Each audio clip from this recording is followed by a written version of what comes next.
next up we have Kaminak Gold. I put that really long list of requirements that an exploration or development project would need to satisfy in order to be one of those cream of the crop investments.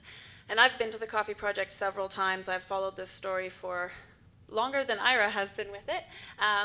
And the coffee gold project in the Yukon really satisfies every one of the requirements on that list. It's growing, it's got really good, it's got incredible metallurgy, it's in an incredible location, the infrastructure is very manageable, it's got what it takes, and I would position it as a top takeout target in this sector. And I will now let the President and CEO Eira Thomas tell you a little bit more about all of that.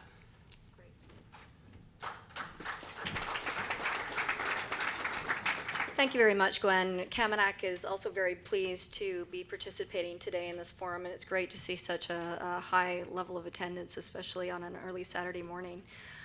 So I'm very pleased to be updating you on Kaminak's flagship development track gold project in Yukon called Coffee, and I too will be making forward-looking statements. And I do encourage you to visit our website to peruse this in more detail at your leisure. For those of you that are not familiar with the opportunity, Coffee was a gold discovery made by Kaminak back in 2010. We've since drilled about 250,000 meters, and we've defined a roughly 4.2 million ounce gold resource. Coffee is located within the Titina Gold Belt, which straddles the Alaska-Yukon border, and you can see the many other deposits in that belt, and many of them you may be familiar with. However, Coffee is not associated with porphyry-style mineralization. Rather, we do represent a new deposit style for the Yukon in that we're evaluating a relatively high-grade, structurally hosted hydrothermal gold system. The other big advantage that we have at Coffee is that we are located in a part of the Yukon which has never been glaciated. And as a result, we've developed a very deep weathering profile over our deposits. That has resulted in more than 2.6 million ounces of our 4 million ounce resource reporting as oxide, which has in turn demonstrated great amenability to heap leaching. And that is a key value driver for our project that I'll be speaking about a little bit more in a moment. Big news for our company and the project in 2014 was the completion of our first preliminary economic analysis at Coffee, which confirmed that we have a very robust open pit heap leach mining project using a US $12.50 gold price and a 95-cent exchange rate. And it's a project that is sizable. It'll generate about 167,000 ounces on average over an 11-year mine life. And our all-in sustaining costs are under US $700 an ounce. Because the results of the PEA were so encouraging, our board elected to go immediately into the feasibility stage, and that is now underway, and we are expecting to complete that feasibility study by the end of 15, early 16 at the latest. And then finally, I do want to make mention that we are exploring what we believe is a brand new gold district in Yukon. And as such, we've identified what we think is our first mining opportunity, but there is still significant exploration upside at Coffee. So the next slide that I'm going to go into is a very quick video, and I think it's very helpful just to kind of give you an overview of the project. It will give you a sense of the terrain, the topography, access to our site. We'll actually look at the deposits themselves in 3 dimensions, and then we'll, at the end, have a quick look at how we intend to mine these. So it goes pretty quick, so I'm just going to give you the highlights and not attempt to pause it as we go. We're going to start at 50,000 feet and zoom in. Alaska-Yukon border. We're about 130 kilometers south of Dawson. Our land package is sizable, right on the Yukon River, 50 kilometers west to east.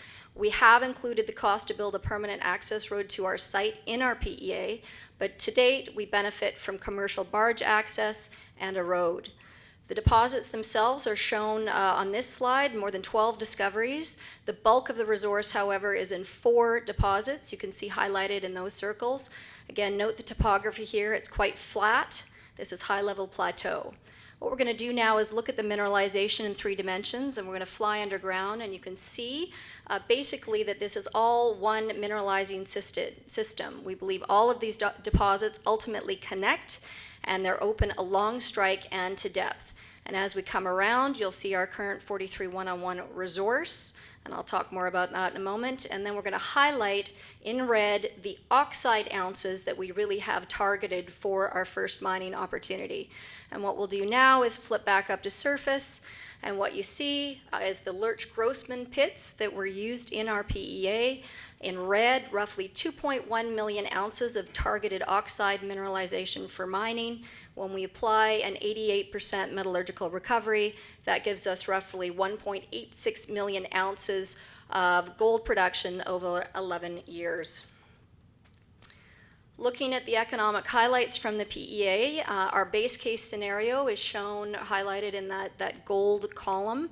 And once again, we did use a $1,250 gold price, and the study was done last June using an US-Canada exchange rate of 95 cents.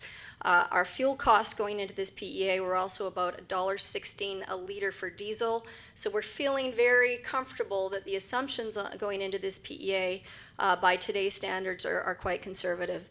So you can see that this project will generate an after-tax net present value at a 5% discount of $330 million, an after-tax IRR of 26%, and our payback is roughly 2 years. What our board really took comfort from with this result is that you can stress the gold price down to $1,000 and we still have a positive project. On the other hand, like all projects, we're highly leveraged to the price of gold and gold grade. I'm not going to go into a lot of detail here. I do want to highlight the fact that the production profile is front-end loaded. So we do anticipate producing more than 450,000 ounces in the first 2 years of the mine life alone, which allows us to pay back that capital very rapidly. I also want to highlight that the average diluted grade of our heap leach project is 1.23 grams. So when Coffee goes into production, it will be one of the highest grade open pit heap leach gold projects in the world. Another thing I really like to emphasize about Coffee is its simplicity. This is not a project where we will be required to build a tailings dam or a mill. Basically, we'll be mining material from these gray open pits you see on the screen. We've got the green waste rock piles, and then we've got a heap leach facility that's scoped down below. Very straightforward, tried and tested conventional technology. We did determine since completing the PEA that we had a more economical alternative for our heap leach facility, which you see highlighted there. And we are now thinking about moving from a valley fill type facility to a free draining heap up the hill, and we will be making more commentary on that in the coming months.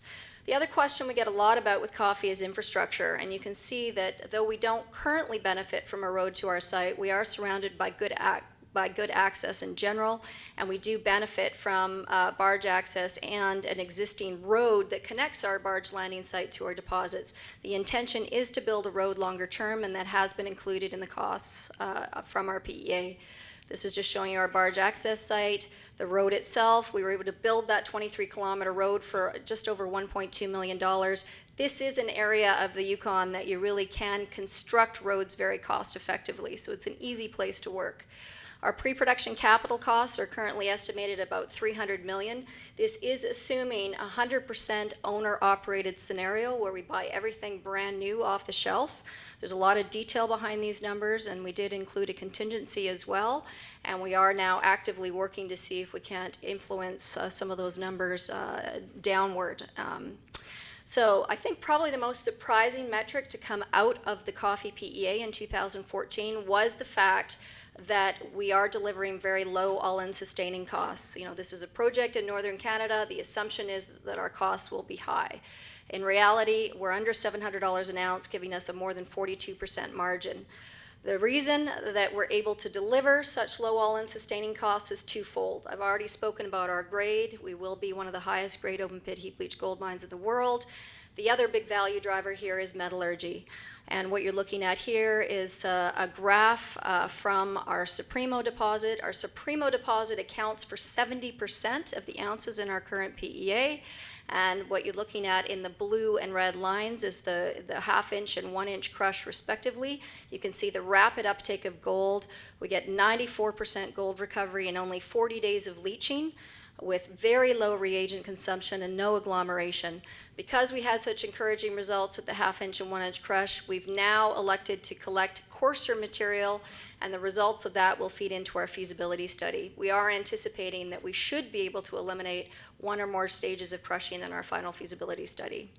So this slide just looks at other development track heap leach projects around the world, and I'm not going to spend a lot of time on it. They are differentiated by grade.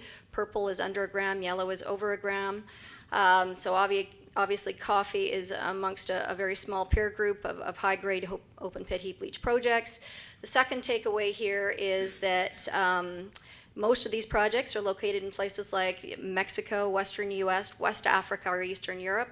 Not all of these jurisdictions are really easy politically. By contrast, we believe Yukon is a great place to be. There's a long history of gold mining in the Yukon and a recognition that gold mining is important to their economy. We also have a very strong relationship with our First Nations stakeholders, and we have 2 agreements currently in place. The next slide just talks about margin again, and really emphasizing that we are going to be in the lower quartile with respect to cost. And then finally, as a geologist, I'd be remiss if I didn't stand up here and give a little pitch for exploration. Again, what you're looking at here basically is the main resource area, and in yellow are the gold and soil anomalies that we use in our exploration. 90% of the time when we test a gold and soil anomaly at surface, we get some sort of bedrock mineralization to explain it. The main resource is highlighted in here red. All of that yellow represents upside, where we've drilled very, very, very little, and we hope to get back to that soon. The next steps, as I mentioned, are complete the feasibility study, and that's all of the usual things. We're about 3/4 away through our infill drilling, and that's all gone extremely well, and we'll be reporting more results through the summer on that. Share structure is shown here, about 144 million shares. We do benefit from a very strong supportive shareholder base, including Ross Beatty and Lucas Lundin, as well as Vanguard Investments out of London. Our team, very strong team that's been on the project since day one, and our board is a group of individuals that many of whom you will recognize, and one of our directors here who will be speaking later today. Seasoned team that has a proven track record. So I'm out of time, and just to sum up, I'd like to say that we really believe that coffee represents the right kind of project for this kind of market, and Gwen really set the stage for the criteria that you should be looking at, and coffee really does tick all those boxes. We also think that our location in Yukon, Canada, a safe first world jurisdiction, is a very important advantage, and we have a team that we're continuing to add to get this project right through to the finish line. So with that, thank you very much.